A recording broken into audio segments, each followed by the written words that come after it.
महाभारत कथा अध्याय 15 भीष्म पितामह का पराक्रम और उनका पतन। कुरुक्षेत्र का युद्ध शुरू हो चुका था। धरती कांप रही थी, आकाश गूंज रहा था और कौरव सेना के सामने खड़े थे भीष्म पितामह केवल एक योद्धा नहीं थे, वे प्रतिज्ञा के प्रतीक थे। वे धर्म के ज्ञाता थे और युद्ध में अजेय थे। उनके पास था वरदान, इच्छा मृत्यु, यानी जब चाहे तब मृत्यु। युद्ध के पहले दिन जैसे ही युद्ध शुरू हुआ, भीष्म ने ऐसा प्रहार किया कि पांडव सेना हिल गई। हजारों सैनिक मारे गए। उनके बाणों की वर्षा से कोई बच नहीं पा रहा था। पांडवों की चिंता। युधिष्ठिर चिंतित हो उठे। उन्होंने कहा कि जब तक भीष्म जीवित हैं, हम जीत नहीं सकते। कृष्ण की योजना।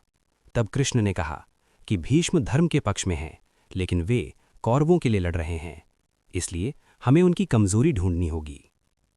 भीष्म की शर्त। भीष्म ने पहले ही कहा था कि मैं स्त्री या स्त्री समान व्यक्ति पर हथियार नहीं उठाऊंगा। शिखंडी का रहस्य। पांडवों के पास एक योद्धा था, शिखंडी, जो पहले जन्म में स्त्री था, अंबा। भीष्म उसे स्त्री मानते थे, इसलिए उस पर वार नहीं करेंगे। निर्णायक दिन।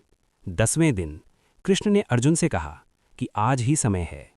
अर्जुन ने शिखंडी को अपने रथ के आगे खड़ा किया। भीष्म का सामना। जब भीष्म ने शिखंडी को देखा, उन्होंने अपने अस्त्र नीचे कर दिए। उन्होंने युद्ध करना बंद कर दिया। अर्जुन का प्रहार। अब मौका था। अर्जुन ने बाणों की वर्षा कर दी। 1, 2, सैकड़ों बाण। भीष्म का पूरा शरीर बाणों से ढक गया। महान योद्धा का पतन। आखिरकार भीष्म रथ से गिर पड़े, लेकिन जमीन को छू भी नहीं पाए। वे बाणों की शैया पर लेट गए। बाणों की शैया। ये दृश्य अद्भुत था। पूरा शरीर बाणों पर टिका हुआ, एक महान योद्धा शांत भाव में लेटा हुआ। अंतिम उपदेश। पांडव उनके पास आए। युधिष्ठिर ने पूछा, हमें धर्म का मार्ग बताइए।